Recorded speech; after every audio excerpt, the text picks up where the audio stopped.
Hi everyone, अस्सलाम वालेकुम. Welcome to future talent online academy.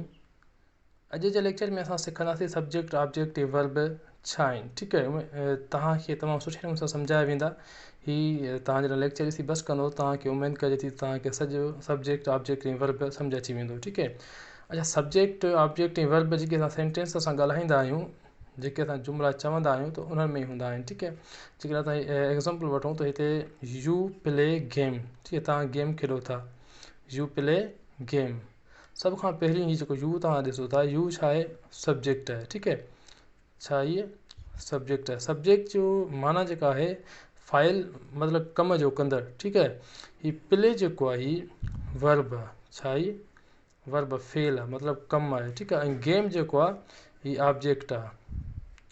Game छा आहे? ऑब्जेक्ट. ऑब्जेक्ट जो मतिलबु आहे जंहिं ते कमु थिए, जंहिं ते कमु थिए उते छा आहे उहो ऑब्जेक्ट आहे. ऐं सभ खां पहिरीं सेंटेंस में जेको आहे सब्जेक्ट लॻंदो. सब्जेक्ट खां पोइ जेको फॉर्मेशन आहे वर्ब लॻंदो. ठीकु आहे. उनखां पोइ जेको आहे ऑब्जेक्ट लॻंदो. हेठियां सेंटेंस में ॾिसो त आई जेको आहे हिते सब्जेक्ट आहे. एम जेको आहे हेल्पिंग वर्ब आहे. ठीकु आहे. हेल्पिंग वर्ब छा आहे? एम आहे. हुनखां पोइ रीडिंग लेसन. रीडिंग जेको आहे वर्ब आहे. ठीकु आहे. रीडिंग छा आहे? वर्ब आहे, कमु आहे. लेसन ऑब्जेक्ट आहे, सबक़ु, कमु सबक़ ते पियो थिए. ठीकु आहे. उनखां पोइ ॾिसो Rihan goes to school. Rihan जेको आहे सब्जेक्ट आहे, कमु केरु थो करे? रिहान थो करे. गोज़ टू, हीउ जेको गोज़ आहे ही वर्ब आहे. ठीकु आहे. कमु आहे इहो. गोज़ आहे, प्ले, ईट, ड्रिंक, इहे छा आहिनि? कमु आहिनि, फेल आहिनि. तो स्कूल ऑब्जेक्ट आहे. ठीकु आहे. स्कूल ते कमु थो थिए. हुनखां पोइ V R eating apples.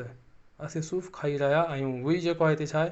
Subject आहे. आर हेल्पिंग वर्ब आहे. ईटिंग जेको आहे उहो वर्ब आहे. एपल्स जेको आहे उहो ऑब्जेक्ट आहे. ठीकु आहे. सभ खां पहिरीं सेंटेंस में सब्जेक्ट लॻंदो.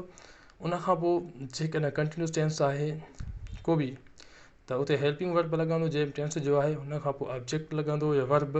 ठीकु आहे. सब्जेक्ट जो मतिलबु आहे कम जो कंदड़. ऑब्जेक्ट जो मतिलबु आहे जंहिं ते कमु थिए. वर्ब जेको माना फेल, माना कमु, को बि असां कमु कयूं. ठीकु आहे. सेंटेंस में पहिरियां शुरू में जेको लफ़्ज़ अचे थो जो उहो सब्जेक्ट हूंदो आहे, कम जो कंदड़ हूंदो आहे. ठीकु आहे. हुनखां पोइ जेको वर्ब लॻे थो उहो छा आहे? फेल. ठीकु आहे. इहो थर्ड नंबर सेकंड नंबर ते ईंदो. ऐं ऑब्जेक्ट जेको आहे छा आहे? गेम आहे हिते. ठीकु आहे. ऑब्जेक्ट मतिलबु जंहिं ते कमु थिए. सब्जेक्ट कम जो कंदड़, वर्ब कमु ऐं ऑब्जेक्ट जंहिं ते कमु थिए. उमेदु कजे थी तव्हांखे सब्जेक्ट ऐं ऑब्जेक्ट वर्ब जो जेको इस्तेमालु सम्झ अची वियो हूंदो. इहे तमामु अहम आहिनि.